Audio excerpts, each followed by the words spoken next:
Hello students, Kumar study circle में आप सबका स्वागत है। छत्तीसगढ़ सब इंस्पेक्टर परीक्षा को आगे बढ़ाते हुए आज के वीडियो का हमारा टॉपिक है स्थानीय शासन एवं पंचायती राज। स्थानीय शासन एवं पंचायती राज पर यह वीडियो है। जो बच्चे मुझसे अभी भी जुड़ रहे हैं, बता देना चाहता हूँ, आप लोगों के लिए ऐसे बहुत सारे वीडियो मैंने अपलोड कर दिए हैं। अगर आप मेरे पुराने वीडियो को देखना चाहते हैं तो मेरे चैनल के प्लेलिस्ट में जाएंगे, जिसमें सब इंस्पेक्टर परीक्षा 2026 वाला प्लेलिस्ट दबाकर सारे वीडियो को देख सकते हैं। तो चलिए देर न करते हुए एक एक क्वेश्चन को सॉल्व करते हैं। पहला क्वेश्चन आपके सामने, 73वें संविधान संशोधन ने भारतीय संविधान में कौन सा नया भाग जोड़ा? भाग 9, भाग 10, भाग 11 या भाग 12? तो इसमें से आपको बताना है। सही आंसर ए आएगा, भाग 9 को जोड़ा गया है। निम्नलिखित में से पंचायती राज के 73वें संविधान संशोधन अधिनियम के स्वैच्छिक प्रावधान है। स्वैच्छिक प्रावधान माने वो करना चाहे तो करे, न करना चाहे तो मत करे। पिछड़े वर्गों के लिए आरक्षण का प्रावधान है। आर्थिक विकास के लिए योजनाएं तैयार करने के लिए पंचायत को अधिकृत करना, ग्राम सभा का आयोजन, कर शुल्क आदि के संबंध में पंचायत के वित्तीय शक्तियां प्रदान करना। ये आपको बताना है कि स्वैच्छिक प्रावधान इनमें से कौन कौन से स्वैच्छिक प्रावधान होंगे। सही आंसर अगर देखा जाए तो पिछड़े वर्गों को आरक्षण प्रावधान करना ये स्वैच्छिक है। आर्थिक विकास के लिए योजनाएं तैयार करने के लिए पंचायत को अधिकृत करना यह भी स्वैच्छिक है। ग्राम सभाओं का आयोजन ये तो आपको करना ही पड़ेगा, ये तो स्वैच्छिक नहीं है, ये प्रत्येक ग्राम पंचायत करना ही है। और चौथा जो आ जाएगा, ये भी कर शुल्क आदि के सामने पंचायत की वित्तीय शक्तियां प्रदान करना, ये भी स्वैच्छिक है। तो इस प्रकार जो आएगा 73वें संविधान अधिनियम का स्वैच्छिक प्रावधान जो है सी वाला 1, 2, 4, 1, 2, 4 ये आपका आ जाएगा।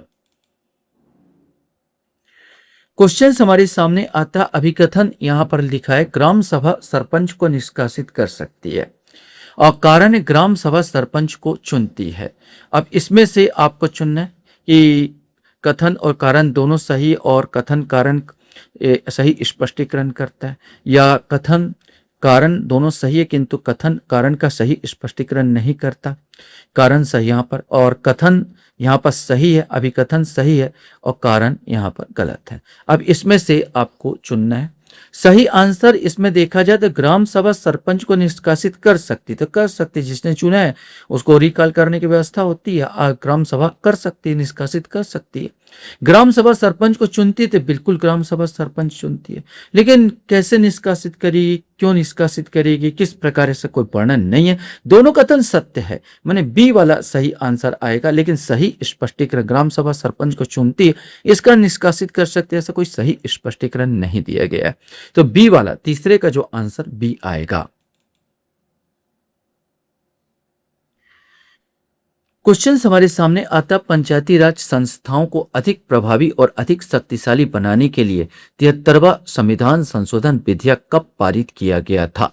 1990, 1991, 1992 या 1993?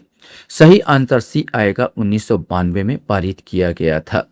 क्वेश्चन हमारे सामने यहाँ पर आता, निम्नलिखित में से कौन सा संविधान 73वां संशोधन अधिनियम की मूल विशेषता है? यहाँ पर आपको बताना है।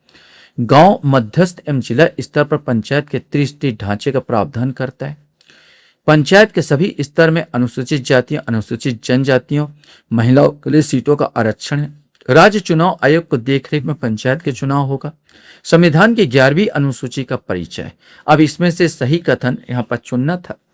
सही आंसर हम देखें तो यहाँ पर सब आ जाएगा, 1, 2, 3, 4 ये सब सही है। माने पहला, दूसरा, तीसरा और चौथा ये मेन प्रावधान के अंतर्गत, मूल विशेषता के अंतर्गत आते हैं।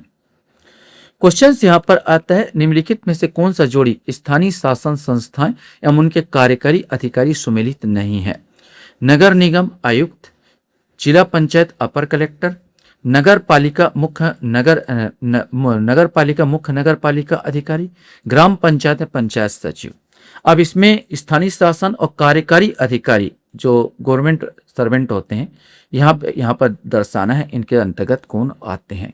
तो कौन सा सुमेलित नहीं है? तो बी वाला जिला पंचायत में अपर कलेक्टर, ये सुमेलित नहीं होता। मुख्य प्रशासनिक या कार्यकारी अधिकारी सीईओ होता है, chief executive officer. Chief executive officer होता है, न कि अपर कलेक्टर जिला पंचायत का। क्वेश्चन है, संविधान का 73वां संशोधन अधिनियम 1992 का उद्देश्य देश के पंचायत राज संस्थाओं को बढ़ावा देना है। निम्नलिखित में से किसके लिए प्रावधान करता है? जिला योजना समिति का गठन, सभी पंचायत चुनाव कराने के लिए राज्य चुनाव आयोग, राज्य वित्त आयोग की स्थापना। अब यहाँ पर आपके पास ऑप्शन है और सोचना है कौन सा ऑप्शन इसमें सही होगा। सही आंसर अगर देखा जाए तो सी वाला आ जाएगा, 2 और 3 सही होंगे। आप सोच रहे हैं कि जिला योजना समिति गठन क्यों सही नहीं?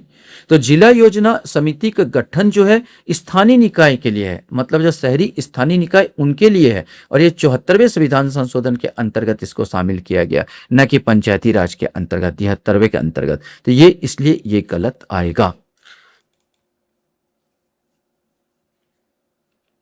क्वेश्चन है, अशोक मेहता समिति ने पंचायत के चुनाव से संबंधित महत्वपूर्ण सिफारिशें की थी, वह यह है कि मैंने एक तो आपको बताना है कौन सा इसमें सही है। पंचायत के चुनाव राजनीतिक दलों के आधार पर ही लड़े जाए, पंचायत के चुनाव गैर राजनीतिक आधार पर हो, पंचायत के चुनाव सरकारी आधार पर हो, पंचायत चुनाव निष्पक्ष होने चाहिए। अब इसमें से आपको चुनना है। तो मैं आपको बता दूं, इन्होंने कहा था अशोक मेहता ने कि पंचायत के चुनाव राजनीतिक दलों के आधार पर ही लड़े जाए।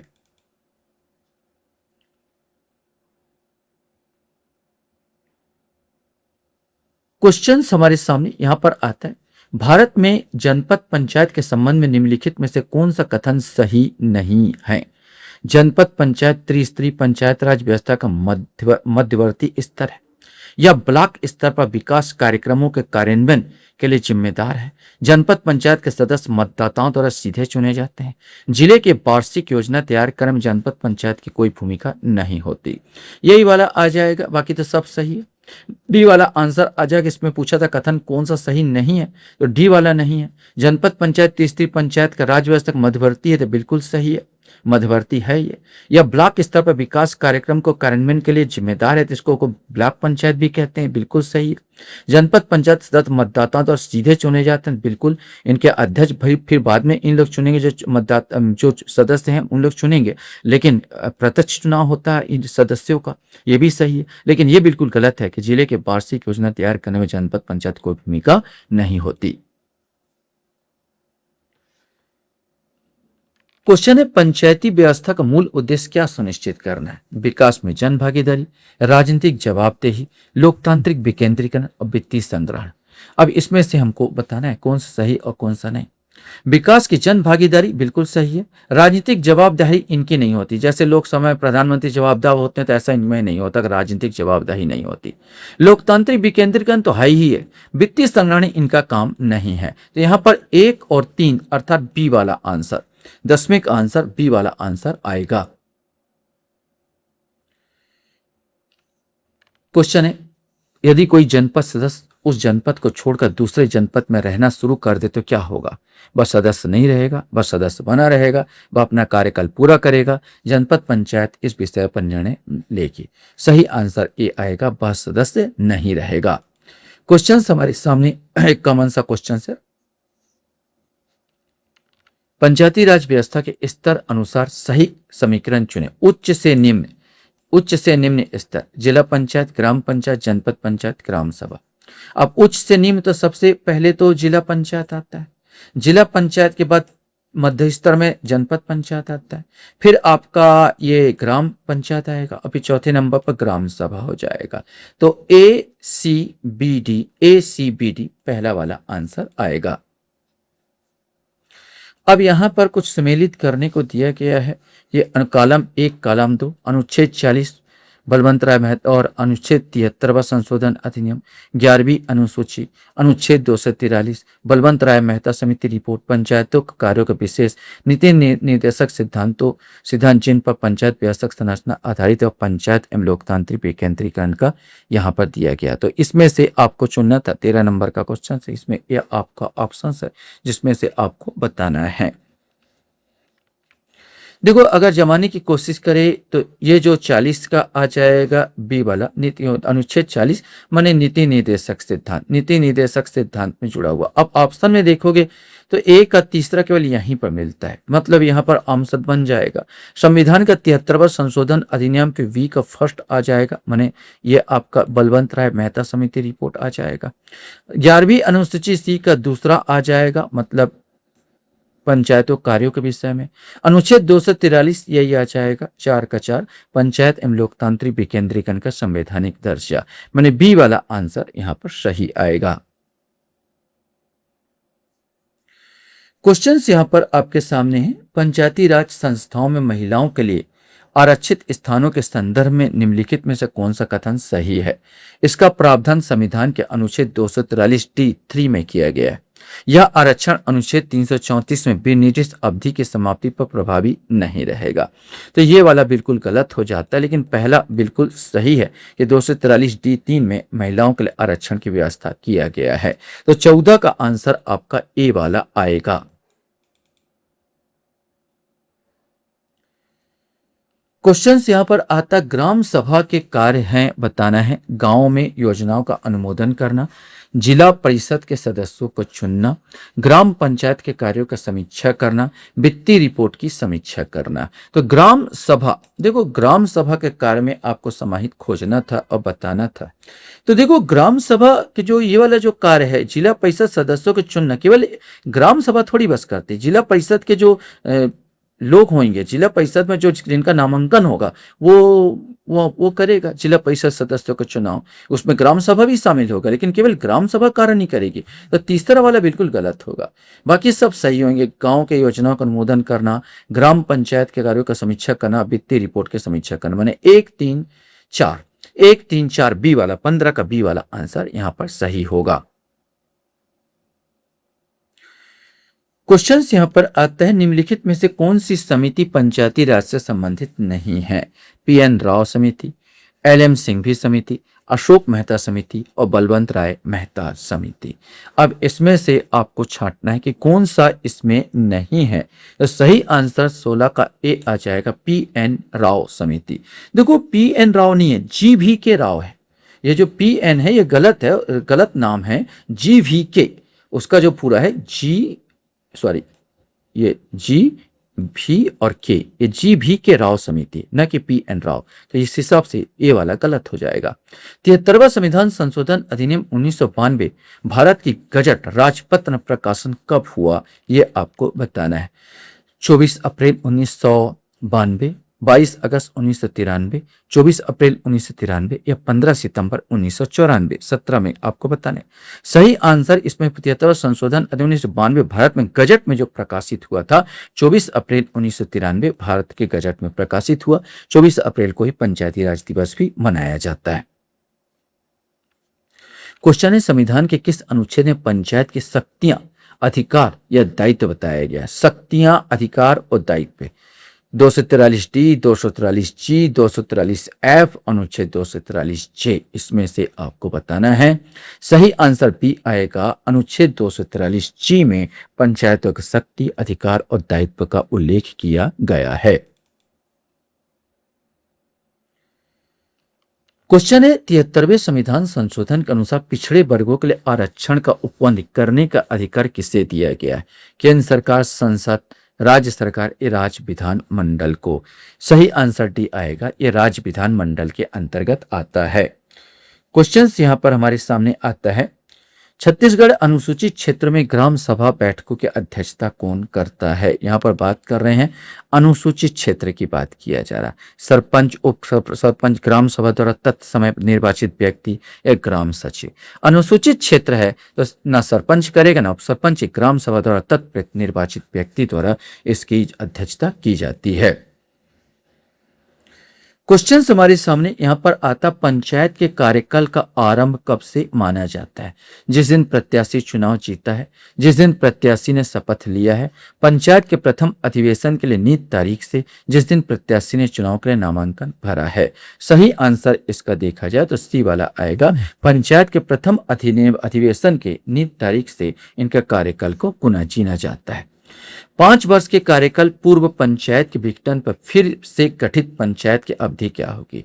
मैंने 5 वर्ष कार्यकाल का पूर्व, अगर मान लिया जाए कि 5 साल के कार्यकाल के लिए चुना गया था एक व्यक्ति, लेकिन 1 साल कार्यकाल या 2 साल कार्यकाल के बाद ही उसका निधन हो गया, फिर से उन उपचुनाव हुआ, तो क्या वो 3 साल के लिए चुना जाएगा या वो 5 साल के लिए चुना जाएगा? ये क्वेश्चन है।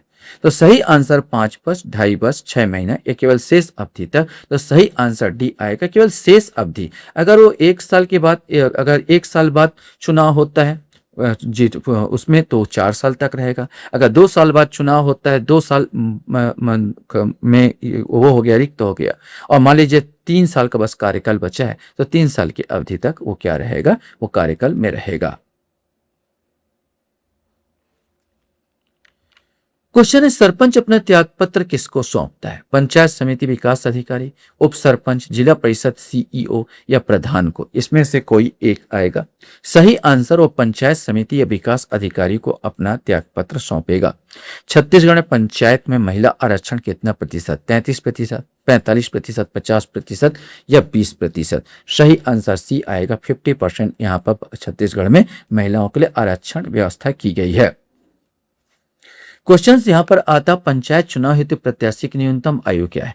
20 वर्ष, 21 वर्ष, 18 वर्ष या 25 वर्ष? इसमें से कोई एक। सही आंसर इसमें बी आएगा, 21 वर्ष है। 21 ईयर में आप चुनाव लड़ सकते हैं।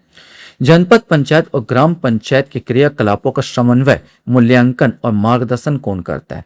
राज्य सरकार, पंचायत और ग्रामीण विकास विभाग, जिला पंचायत, उपरोक्त सभी? इसमें से आपको बताना है। सही आंसर सी आएगा, ये जिला पंचायत, जनपद पंचायत और ग्राम पंचायत। अब इनका जो समन्वय होगा ये किसके द्वारा होगा? जिला पंचायत के द्वारा होगा। तो सी आंसर आएगा। क्वेश्चन ये है, ग्राम सभा की बैठकों की गणपूर्ति के लिए कौन उत्तरदायी नहीं है? ध्यान रखेंगे, उत्तरदायी नहीं है पूछा है। यही हम लोग गड़बड़ करते हैं, पूरा पढ़ते ही नहीं, क्वेश्चन फट से लगा देते हैं। सरपंच, पंच, उप सरपंच या सरपंच और पंच?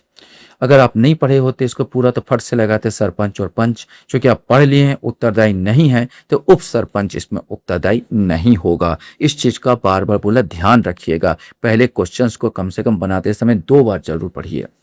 क्वेश्चन हमारे सामने यहाँ पर आता है, स्थानीय स्वशासन की शक्तियां किसके द्वारा प्रदत्त होती है? ये आपको बताना है। कानून द्वारा, राज्य शासन द्वारा, केंद्रीय शासन द्वारा या राष्ट्रपति द्वारा? इसमें से आपको बताना है। चूंकि पंचायती राज राज्य सूची का विषय है, इसलिए राज्य शासन द्वारा प्रदत्त होगी। ग्राम सभा की किस बैठक में ग्राम पंचायत का बजट पारित किया जाता है? साधारण बैठक, असाधारण बैठक, विशेष बैठक है? इनमें से कोई नहीं। सही आंसर ए आएगा, साधारण बैठक में ये बजट पारित किया जाता है। लास्ट क्वेश्चंस आपके सामने यहाँ पर है, पंचायत में अनुसूचित जाति, अनुसूचित जनजाति के स्थान आरक्षण का प्रावधान निम्न से किस अनुच्छेद में? आर्टिकल 243 ए, 243 बी, 243 सी और 243 डी? सही आंसर डी आएगा, आरक्षण की व्यवस्था आर्टिकल 243 डी में है। 243 ए में जो होता है असेंबली ग्राम सभा की बात करता है, 243 बी में बैठक की बात करता है, 243 सी में संरचना की बात करता है, और 243 डी की बात किया जाए तो यह आरक्षण का मुद्दा उठाता है। आशा करता हूं ये वीडियो आपको अच्छा लगा होगा। आप लोग मेरे वीडियो को वॉच करते इसलिए धन्यवाद। Thank you very much.